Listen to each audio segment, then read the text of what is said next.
ಬಿಜೆಪಿಗೆ ಶಾಪವಾಗಿ ಪರಿಣಮಿಸಿದ ಶಾಸಕ ಯತ್ನಾಳ್ ಉಚ್ಚಾಟನೆ. ಪಕ್ಷದ ನೆಲೆ ಹೊರತಾಗಿ ನಾಯಕರಾಗಿ ಹೊರಹೊಮ್ಮತಾ ಇದ್ದಾರೆ ಯತ್ನಾಳ್ ಅನ್ನೋದೊಂದು ಪ್ರಶ್ನೆ. ಲಿಂಗಾಯತ ನಾಯಕರಾಗಿ ಹೊರಹೊಮ್ಮತಾ ಇದ್ದಾರೆ ಶಾಸಕ ಯತ್ನಾಳ್. ಕೂಡಲ ಸಂಗಮ ಪೀಠದ ಪ್ರಕರಣದ ಮೂಲಕ ನಾಯಕರಾಗ್ತಾ ಇದ್ದಾರೆ. ವಿವಾದಿತ ವಿಚಾರದ ಹಿನ್ನೆಲೆ ಹೊಸ ಮಠ ಕಟ್ಟುವುದಕ್ಕೆ ಹೊರಟ ಯತ್ನಾಳ್. ಪಕ್ಷ ಭೇದ ಮರೆತು ಯತ್ನಾಳ್ ಬೆಂಬಲಿಸೋಕೆ ಸಮುದಾಯದ ನಾಯಕರು ಸಜ್ಜಾಗಿದ್ದಾರೆ. ವಜಿಗೇಂದ್ರ ಸಮುದಾಯ ಆಧಿಪತ್ಯಕ್ಕೆ ಟಕ್ಕರ್ ಕೊಡೋದಕ್ಕೆ ಹೊರಟ್ರ ಯತ್ನಾಳ್ ಈ ಮುಖಾಂತರವಾಗಿ ಅನ್ನೋದೊಂದು ಅನುಮಾನ.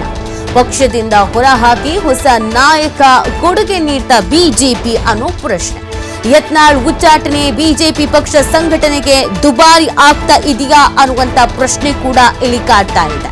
ನೋಡಿ, ಯತ್ನಾಳ್ ಅವರನ್ನ ಉಚ್ಚಾಟನೆ ಮಾಡಿದ್ದು ತಪ್ಪು ಅನ್ನೋದು ಕೂಡ ಬಿಜೆಪಿಯ ಕೆಲವು ನಾಯಕರು ಹೇಳ್ತಾ ಇದ್ರು. ಯತ್ನಾಳ್ ಅವರನ್ನ ಉಚ್ಚಾಟನೆ ಮಾಡಬಾರ್ದಿತ್ತು, ಹೈಕಮಾಂಡ್ ನಾಯಕರು ಈ ತರದ ನಿರ್ಧಾರವನ್ನ ಆ ತರದ ನಿರ್ಧಾರವನ್ನ ತೆಗೆದುಕೊಳ್ಳಬಾರದಿತ್ತು ಅನ್ನೋದನ್ನ. ಸೊ ಇದೀಗ ಯತ್ನಾಳ್ ಅವರಿಗೆ ಈ ಉಚ್ಚಾಟನೆ ಮಾಡಿರೋದು ವರದಾನವಾಗ್ತಾ ಇದೆಯಾ, ಪ್ಲಸ್ ಪಾಯಿಂಟ್ ಆಗ್ತಾ ಇದೆಯಾ? ತನ್ನ ಸಮುದಾಯದಲ್ಲಿ ತಾನು ಗುರುತಿಸಿಕೊಳ್ಳೋದಕ್ಕೆ, ಗಟ್ಟಿಯಾಗಿ ನೆಲೆ ಊರೋದಕ್ಕೆ, ತನ್ನ ಇಮೇಜ್ ಅನ್ನ ಮತ್ತಷ್ಟು ಜಾಸ್ತಿ ಮಾಡ್ಕೊಳ್ಳೋದಕ್ಕೆ ಸಹಾಯ ಆಗ್ತಾ ಇದೆಯಾ? ಪಕ್ಷಾತೀತವಾಗಿ ಕಾಂಗ್ರೆಸ್, ಜೆಡಿಎಸ್, ಬಿಜೆಪಿ ಇದರಲ್ಲಿ ಯಾರೆಲ್ಲ ಲಿಂಗಾಯತ ಸಮುದಾಯದ ನಾಯಕರುಗಳಿದ್ದಾರೆ ಅವರೆಲ್ಲ ಯತ್ನಾಳ್ ಬೆನ್ನಿಗೆ ನಿಂತ್ಕೊಳ್ತಾರ?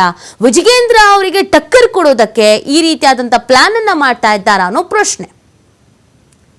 ಈ ಬಗ್ಗೆ ಮತ್ತಷ್ಟು ಮಾಹಿತಿ ನೀಡ್ತಾರೆ ನಮ್ಮ ಪ್ರತಿನಿಧಿ ರಾಕೇಶ್. ಲೈವ್ ನಲ್ಲಿ ಜಾಯಿನ್ ಆಗ್ತಾ ಇದ್ದಾರೆ. ರಾಕೇಶ್, ಯತ್ನಾಳ್ ಅವರನ್ನ ಉಚ್ಚಾಟನೆ ಮಾಡಿದಾಗ ಸಾಕಷ್ಟು ಚರ್ಚೆಗಳು ಆಗಿತ್ತು. ಕೆಲವು ನಾಯಕರುಗಳು ಈ ತರದೊಂದು ಆತುರದ ನಿರ್ಧಾರ ತೆಗೆದುಕೊಳ್ಳಬಾರದಿತ್ತು ಅಂತ ಹೇಳಿದ್ದು ಕೂಡ ಆಗಿದೆ.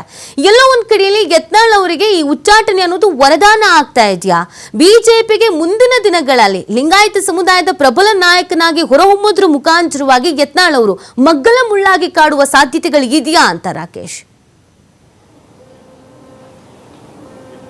ಹೌದು ನಿತ್ಯ, ತಾವು ಹೇಳಿದ ರೀತಿಯಲ್ಲೇ ಬಸವನಗೌಡ ಪಾಟೀಲ್ ಯತ್ನಾಳ್ ಅವರು ಮುಂದೊಂದು ದಿನ ಪಕ್ಷಕ್ಕೆ ಲಿಂಗಾಯತ ಸಮುದಾಯದ ಪ್ರಭಾವಿ ನಾಯಕನಾಗಿ ಕಾಣಿಸಿಕೊಂಡು ಅದರ ಜವಾಬ್ದಾರಿಯ ವಿಚಾರದಲ್ಲಿ ಅಡೆತಡೆಗಳನ್ನು ತಂದೊಡ್ಡುವಂಥ ಸಾಧ್ಯತೆಗಳು ಕೂಡ ಹೆಚ್ಚಾಗಿದೆ ಅನ್ನುವಂಥ ವಿಶ್ಲೇಷಣೆ ಮಾತು ಕೂಡ ನಡೀತಾ ಇದೆ. ತಮ್ಮ ಉಚ್ಚಾಟನೆಯಿಂದ ಪಕ್ಷಕ್ಕೆ ನಷ್ಟ ಆಗಿದೆ ಅನ್ನುವಂಥ ಮಾತನ್ನ ಖುದ್ದು ಯತ್ನಾಳ್ ಅವರು ಹೇಳ್ಕೊಂಡಿದ್ದಾರೆ.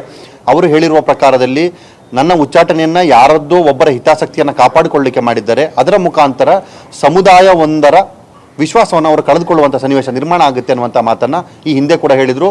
ನಿನ್ನೆಯ ದಿನ ಅವರು ಮಾಧ್ಯಮಗಳ ಜೊತೆ ಮಾತನಾಡ್ತಿರುವಂಥ ಸಂದರ್ಭದಲ್ಲಿ ಈ ವಿಚಾರವನ್ನು ಉಲ್ಲೇಖ ಕೂಡ ಮಾಡಿದರು. ಸೊ ಈಗ ಅದೇ ರೀತಿಯಾದಂಥ ಸನ್ನಿವೇಶ ಬಿಜೆಪಿಯಲ್ಲಿ ಕಾಣಿಸಿಕೊಳ್ಳುವಂಥ ಸಾಧ್ಯತೆ ಹೆಚ್ಚಾಗ್ತಾ ಇದೆ. ಯತ್ನಾಳ್ ಅವರ ಉಚ್ಚಾಟನೆಯಿಂದ ಬಿಜೆಪಿಗೆ ಲಾಭಕ್ಕಿಂತ ನಷ್ಟವೇ ಹೆಚ್ಚು ಅನ್ನುವಂಥದ್ದು ಬಹುಪಾಲು ಪಕ್ಷದ ಒಳಗಿನ ಮತ್ತು ಹೊರಗಿನವರ ಮಾತು. ಯತ್ನಾಳ್ ಅವರು ಇದ್ದ ಸಂದರ್ಭದಲ್ಲಿ ಪಕ್ಷದ ಹಿಂದುತ್ವದ ನೆಲೆ ಏನಿತ್ತು ಅದಕ್ಕೆ ಸರಿಯಾದಂತಹ ಪೂರಕವಾದಂತಹ ಮಾತುಕತೆಗಳು, ವಾತಾವರಣ ಸೃಷ್ಟಿಯಾಗಿ ಪಕ್ಷದ ಅಜೆಂಡಾದ ಲೆಕ್ಕದಲ್ಲೇ ಎಲ್ಲ ರೀತಿಯ ಕಾರ್ಯಕ್ರಮಗಳು ನಡೀತಾ ಇತ್ತು. ಆದರೆ ಈಗ ಆ ವಿಚಾರವನ್ನು ಮುನ್ನಡೆಸುವವರು ಯಾರು ಅನ್ನುವಂಥ ಪ್ರಶ್ನೆ ಕೂಡ ಒಂದು ಕಡೆ ಕಾಣ್ತಾ ಇದೆ. ಮತ್ತೊಂದು ಕಡೆ ಯತ್ನಾಳ್ ಅವರ ಪಕ್ಷದಿಂದ ಹೊರಹೋದ ಬಳಿಕ ಲಿಂಗಾಯತ ಸಮುದಾಯದ ಪ್ರಮುಖ ಪ್ರಭಾವಿ ನಾಯಕರುಗಳಲ್ಲಿ ಯಾರು ಮುಂಚೂಣಿಗೆ ಬರಬೇಕು ಅನ್ನುವಂಥ ಪ್ರಶ್ನೆ ತೆರೆಮರೆ ನಡೆಯುತ್ತಿದ್ದಂಥ ಹೋರಾಟಕ್ಕೆ ಈಗ ಸ್ಪಷ್ಟ ಚಿತ್ರಣ ದೊರಕದಂಥ ಸನ್ನಿವೇಶ ನಿರ್ಮಾಣ ಆಗ್ತಾ ಇದೆ. ಯಡಿಯೂರಪ್ಪನವರ ನಂತರ ಬಿಜೆಪಿಯಲ್ಲಿ ಲಿಂಗಾಯತ ನಾಯಕರು ಯಾರಾಗ್ತಾರೆ ಅನ್ನುವಂಥದ್ದಕ್ಕೆ ಹಲವು ಹೆಸರುಗಳಿದ್ರೂ ಕೂಡ ನೇರವಾಗಿ ಯಾರನ್ನ ಗುರುತಿಸಬೇಕು ಅನ್ನುವಂಥ ವಿಚಾರದಲ್ಲಿ ಯತ್ನಾಳ್ ಅವರು ಮುಂಚೂಣಿಯಲ್ಲಿ ಕಾಣಿಸ್ಕೊಳ್ತಾ ಇದ್ರು. ಈಗ ಅವರು ಪಕ್ಷದಿಂದ ಹೊರಹೋಗುವುದರ ಜೊತೆಗೆ ಇನ್ನೊಂದು ಕಡೆಯಲ್ಲಿ ನಡೀತಿರುವಂತಹ ಕೂಡಲ ಸಂಗಮದ ಪಂಚಮಸಾಲಿ ಪೀಠದ ವಿಚಾರದಲ್ಲಿನ ಗೊಂದಲದ ವಾತಾವರಣ ಅವರನ್ನ ಪಕ್ಷದ ಹೊರಗೂ ಕೂಡ ಸಮುದಾಯದ ನಾಯಕರನ್ನಾಗಿ ಬೆಳೆಸುವಂತಹ ಪ್ರಕ್ರಿಯೆಗೆ ಸಹಕಾರಿಯಾಗಿ ಮಾಡಿಕೊಡ್ತಾ ಇದೆ. ಅವರ ಜೊತೆಗೆ ಪಕ್ಷಾತೀತವಾಗಿ ಸಮುದಾಯದ ಇತರ ಎಲ್ಲ ನಾಯಕರುಗಳು ಕೈಜೋಡಿಸಿ ನಿಲ್ಲೋದ್ರಿಂದಾಗಿ ಅಲ್ಲಿ ಅವರಿಗೆ ಅಭೂತಪೂರ್ವ ಬೆಂಬಲ ಕೂಡ ಸಿಗ್ತಾ ಇದೆ. ಅದೆಲ್ಲವೂ ಕೂಡ ಅವರನ್ನ ಲಿಂಗಾಯತ ಸಮುದಾಯದ ಪಂಚಮಸಾಲಿ ವಿಭಾಗದ ಪ್ರಮುಖ ನಾಯಕನನ್ನಾಗಿ ಮಾಡುವಂತಹ ಸಾಧ್ಯತೆಗಳನ್ನು ಹೆಚ್ಚಾಗಿಸಿಕೊಳ್ತಾ ಇದೆ.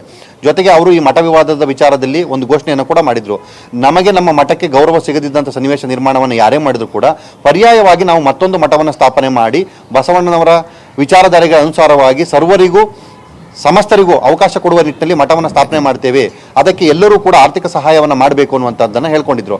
ಅದಕ್ಕೆ ಸ್ಪಂದನೆ ಕೂಡ ಸಿಕ್ಕಿದ್ದು.